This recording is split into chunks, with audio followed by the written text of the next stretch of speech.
Great. Welcome to Digital Asset News. My name is Rob, and today we got a lot of things to go over, so let's just jump right in. You're here maybe because of the title, which is really taking a look at the big picture. And I think as we get into these bear markets, which we are right now, and the bull markets, I think there's a lot of noise to actually separate and look into. So first, we'll take a look at the big picture. Are we missing it? We'll do a little market recap. Then we'll take a look at Bitcoin at 12K. Cycle bottoms, wall indicators, institutions, are they flowing in or out or just being stagnant? Also, we'll take a look at, there's going to be a Voyager town hall meeting tomorrow, which I will be at. Then we'll take a look at wallets being turned off, specifically USDC and Tether. And lastly, we'll take a look at a story about Mark Cuban and Cardano. So before we get into it, just so everybody knows, I'm still feeling a little bit fatigued under the weather. So we'll see how the Q&A goes. But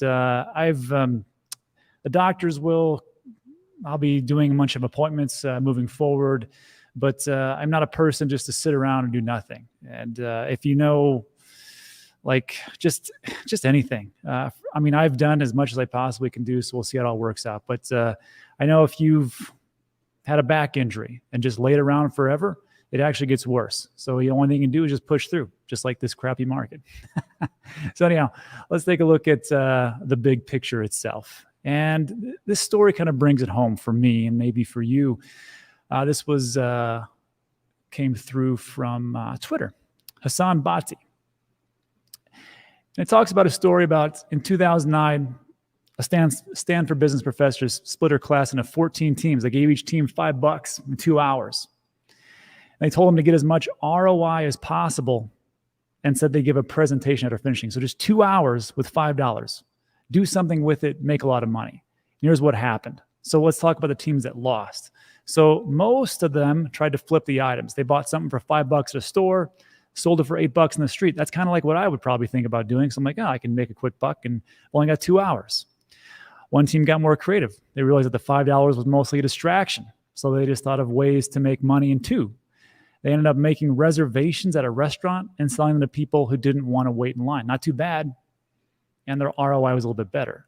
But this is where it takes the cake. The winning team got even more creative. They didn't just realize that the $5 was mostly just a distraction. They realized that there was a value asset hidden in the challenge, and that's time. So what they did is they reached out to local companies, offered them a 3-minute slot as ad space for their presentation.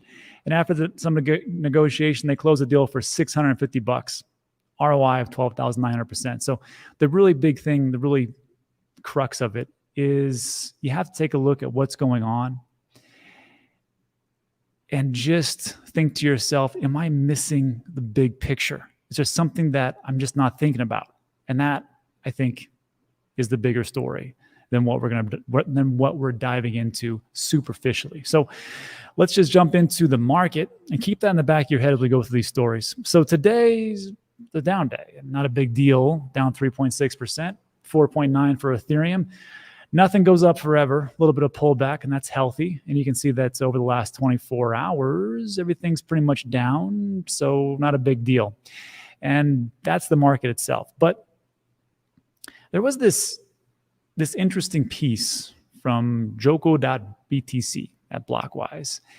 And he put out some data which says, or he or she, realized the price of addresses holding 10 to 100 Bitcoin have acted 3 times as key support. And at the moment, the realized price of the category of address is 12,780. So if you take a look at this data piece, just say, well, addresses holding 10 to 100 Bitcoin, this is the support levels for these addresses. And over time, 2020 or 2019-18, it was $3,100. In 2015, $185. In 2013, well, whatever, $2. But think of these. Just keep this in mind: 3,100, 12,780, 185. If we go back and we take a look at where Bitcoin has been, so this is kind of eerie. In 2013, during the high, because this is all about 4-year cycles, I believe in that. The price, the tippy top, was 1127, and the price right here, 172. Kind of interesting because you had it at 185. Okay. And that's an 85% reduction from the top to this local bottom for that 4-year cycle. We move forward, December 15, 2017, it was 19,665. And then just a couple months later, the bottom was 3,200, 84%, $3,200, 3,200, 3,110. Interesting. And if we move even forward into today, you'll notice that the high for this cycle was 67,145. And then it went down to 19,047. Now, this is from CoinGecko, so take it with a grain of salt, but I could have sworn we hit around 17,500. Correct me in the comment section. But if you take a look at 67 and 19,000, that's only 71% reduction. And if you go down to, 17,000, that's only 75% reduction. And that is not what it's been the last 2 cycles. Does that mean that it absolutely has to go down? No. But it's something to keep in the back of your mind when you try to cut out the noise of the short term versus the long term. So that is also leads me to this part. So there's some negatives there, which was put over here for all these addresses holding 10 to 100 Bitcoin. But you got to remember this. These are all the Bitcoin wallet holding 1 Bitcoin or more. And I want you to notice something right here. We are at an all-time high. Never in the history of Bitcoin and crypto has there been addresses of over 1 Bitcoin totaling 892,123. Today is the day that it is an all-time high. So something to think about as you cut through all this noise. Also, there's also going to be things as far as short-term versus long-term. This was an email I got from looking at Bitcoin. It says, hey, take a look at active addresses sentiment indicator. We're entering an overbought area, potential for price to top in the coming weeks. And we take a look at this. First of all, what the heck is that? What is an active address sentiment indicator?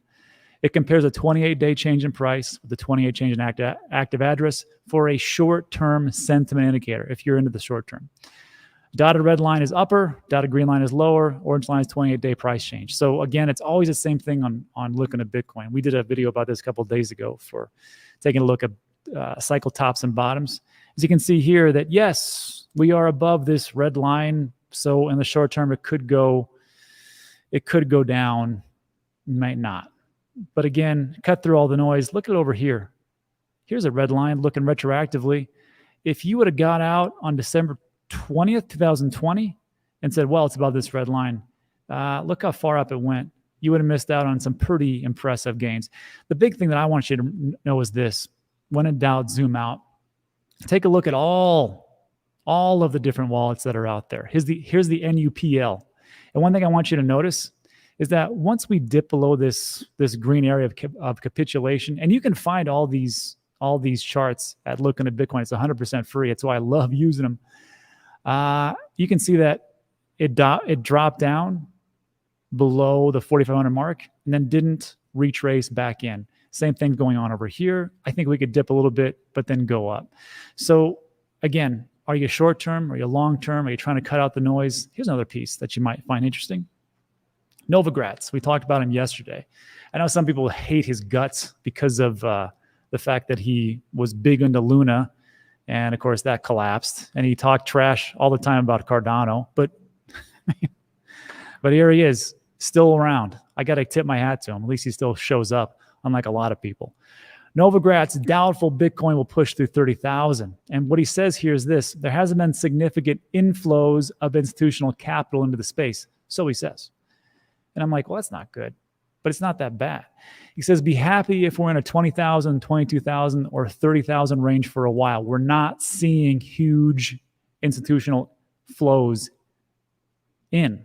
But to be fair, we're not seeing anyone back away. And just remember, I mean, Coinbase just had a nice little deal with BlackRock. So do I think this could be a big thing later on? Sure. But the thing is you have to remember is this.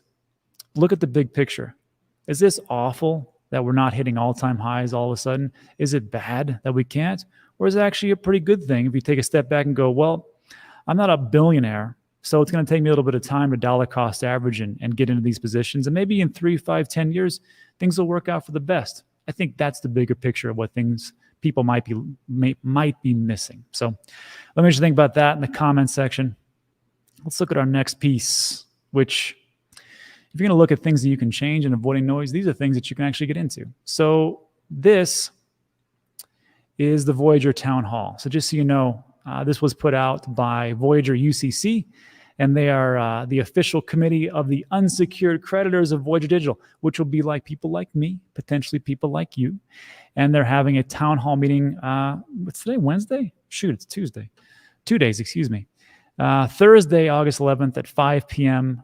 Eastern time. Depending on where you're at in the world, it might be a day ahead or 2 days ahead if you're in Thailand or something like that. But just so you know, there is a link in the description. And if you follow me on Twitter, you can find this as well. It's going to be a live town hall. You can put things in the chat and talk about what could potentially happen. This is where you can take control of things. I linked the video in the description so you can check it out. But just so you know that who's putting this on, it says McDermott, Will, and Emery. Well, who the heck is that? It's just a law firm. It's a law firm that is part of the committee, and there's a bunch of different people within it. So if you have some of your crypto, like myself, which is still on Voyager, it might behoove you to come in here and figure out what's going on and what the next step are. Again, the big picture is things that you can actually control. So that's just a little public announcement of PA. Last two things I want to talk about is wallets being turned off. I know people are freaking the F out about this, and I can see why, but let's go through the story and you tell me how big this is. U.S. Treasury sanctions crypto mixer Tornado Cash. The Treasury Department is sanctioning DeFi mixing service Tornado Cash. The move is the agency's second sanction of a mixing service and arguably the first designed to take down a DeFi protocol. Well, that's not good.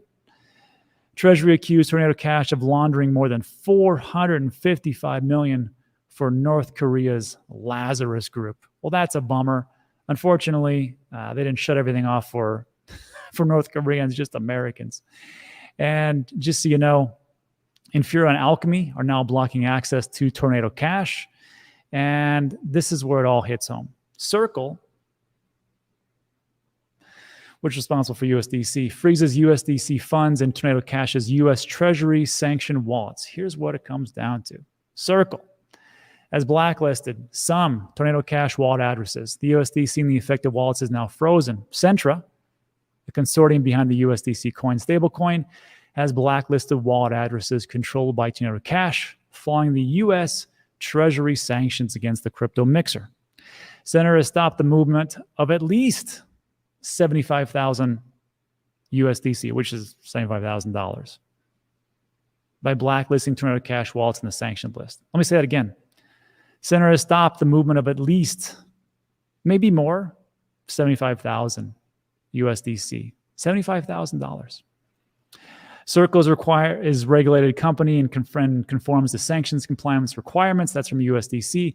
By blacklisting the wallet addresses, Tornado Cash will no longer have access to the USDC funds in those wallets. This is because when Centra blacklists an address, the owner becomes unable to receive or transfer funds.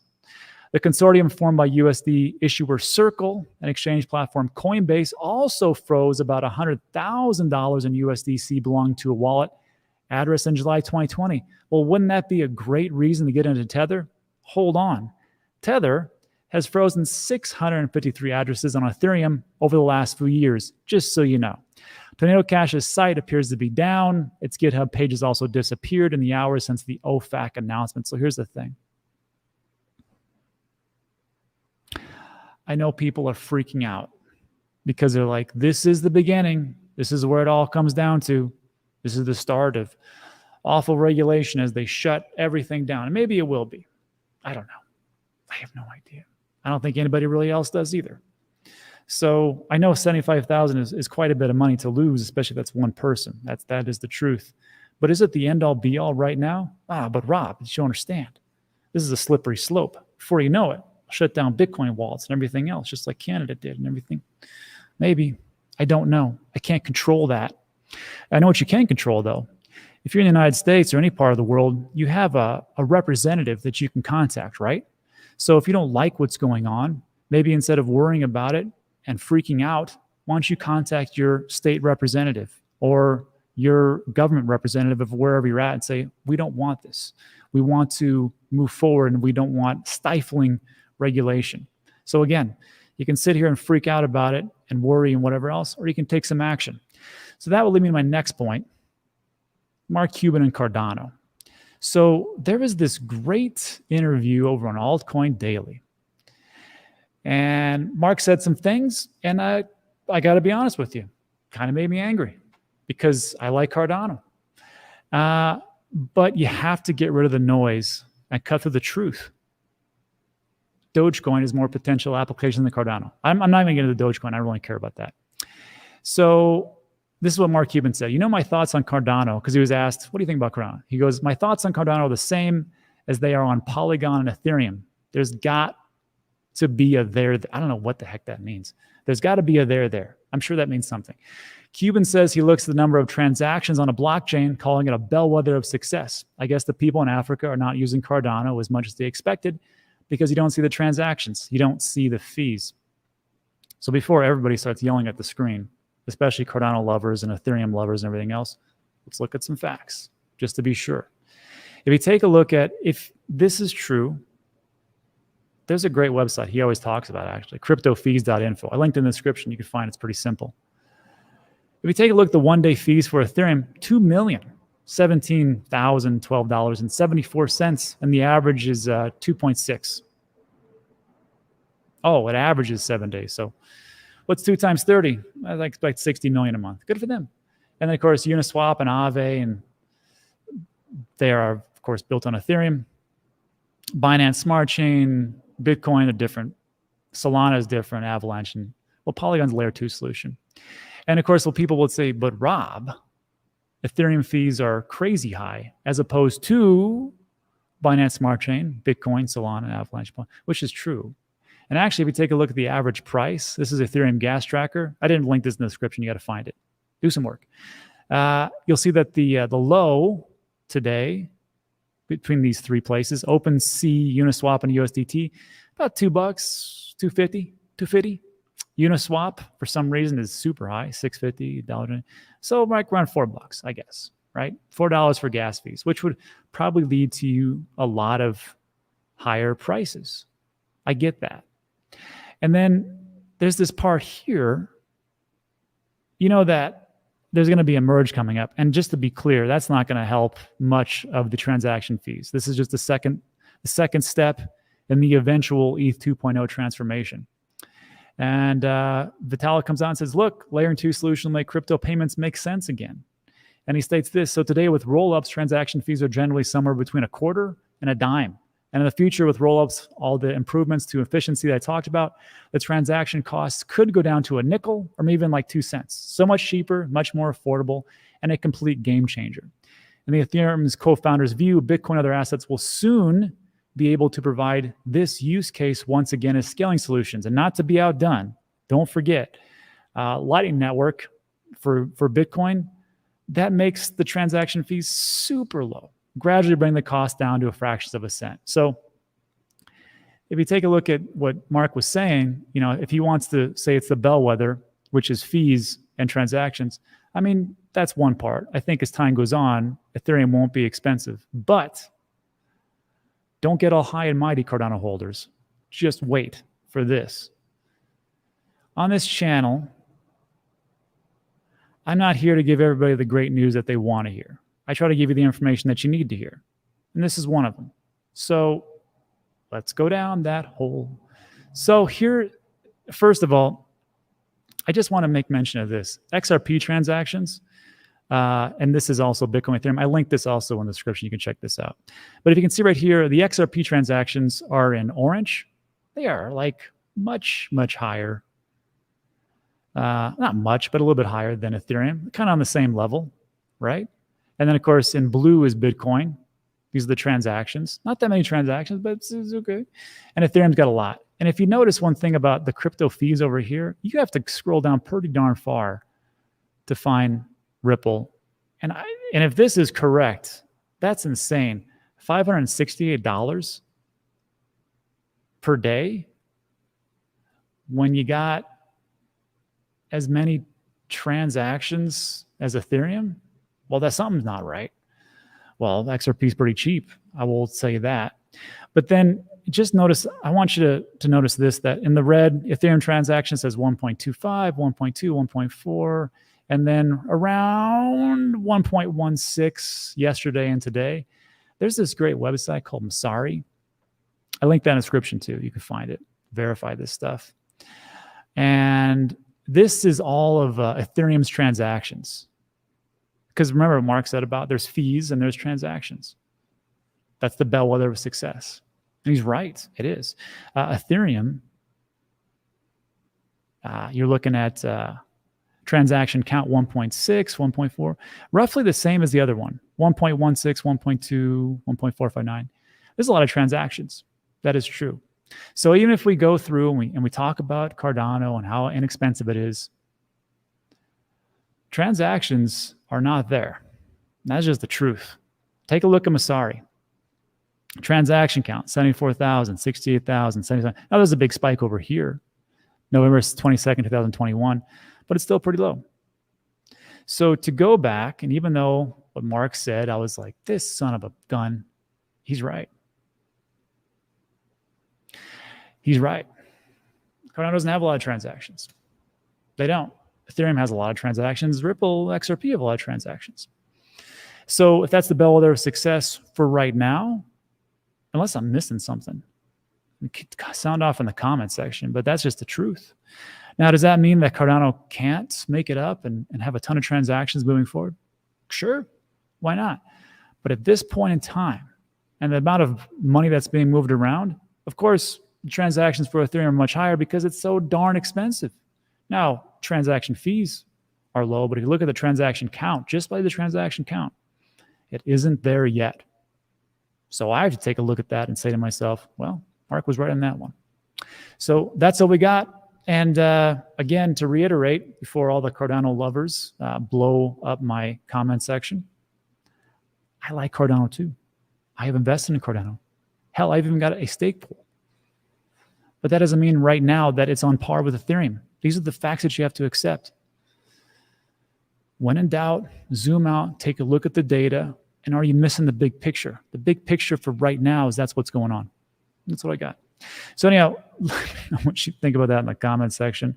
Let's move into some Q&A so everybody can roast me.